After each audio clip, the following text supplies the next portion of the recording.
Impuro! Impuro! Afastem-se de mim!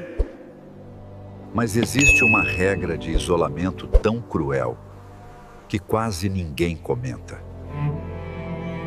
Uma regra escondida nas entrelinhas da lei que definia seu destino.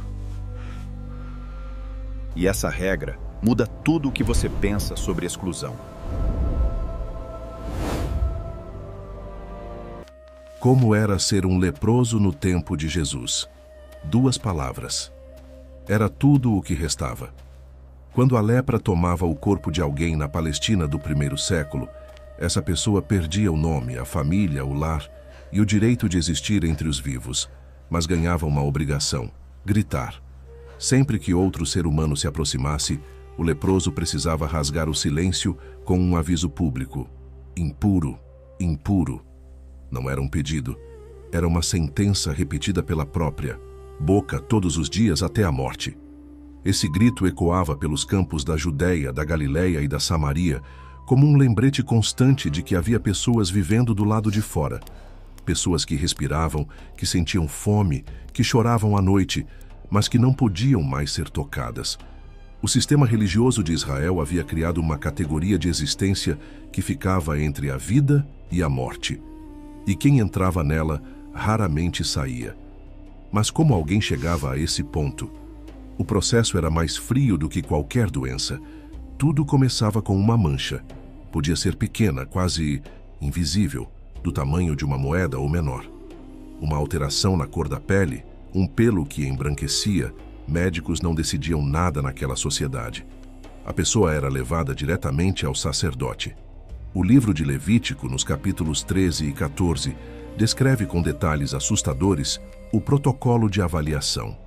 São mais de 116 versículos dedicados exclusivamente ao diagnóstico e manejo da lepra, mais espaço do que qualquer outro assunto médico em toda a Torá.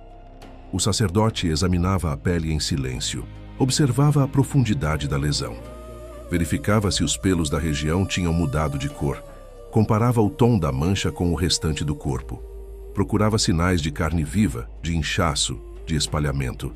Se houvesse dúvida, a pessoa era isolada por 7 dias. Depois, examinada de novo. Se a dúvida persistisse, mais 7 dias de isolamento, 14 dias esperando uma sentença que poderia destruir tudo, 2 semanas dormindo separado da família, sem saber se voltaria a abraçá-la. E quando a sentença vinha, não havia recurso. Não havia segunda opinião.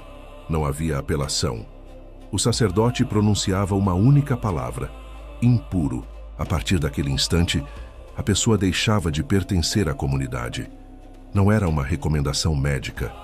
Era uma declaração religiosa com força de lei. E as consequências eram imediatas, irreversíveis e devastadoras. O leproso não voltava para casa. Não podia.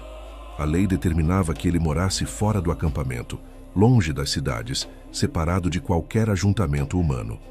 No contexto do primeiro século, isso significava viver em cavernas, tendas improvisadas, campos abertos ou colônias informais onde outros leprosos já sobreviviam. Lugares sem estrutura, sem proteção, sem aquecimento no inverno e sem sombra no verão escaldante do deserto. Pensa na brutalidade desse momento. Uma pessoa que acordou de manhã com uma rotina normal, trabalhando, cuidando dos filhos, participando da vida da aldeia, vai dormir naquela mesma noite do lado de fora dos muros, sozinha, sem despedida, sem abraço final, sem sequer poder explicar aos filhos pequenos por que o pai ou a mãe não voltaria mais. A separação era instantânea e absoluta. O leproso não podia tocar a esposa antes de sair.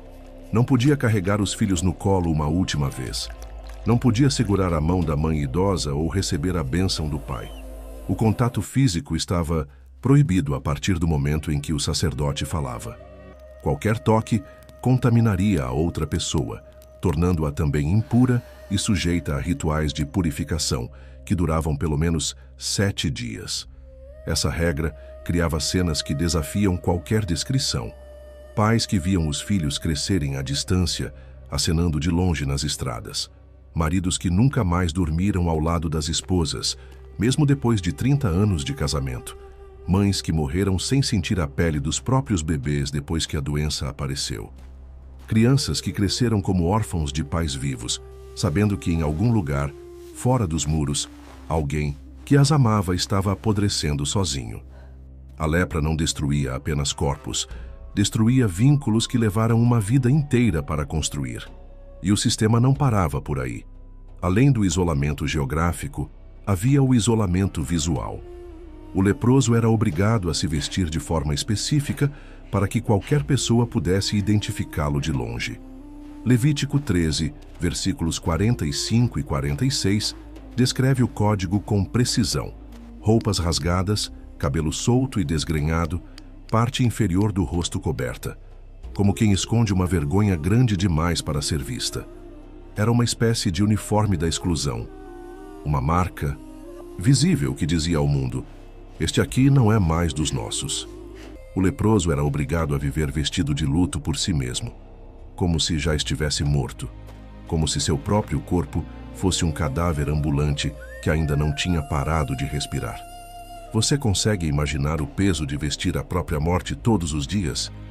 E havia ainda o grito, sempre que alguém se aproximava, um viajante na estrada, um pastor com suas ovelhas, uma criança que se afastou demais da cidade, um comerciante levando mercadorias.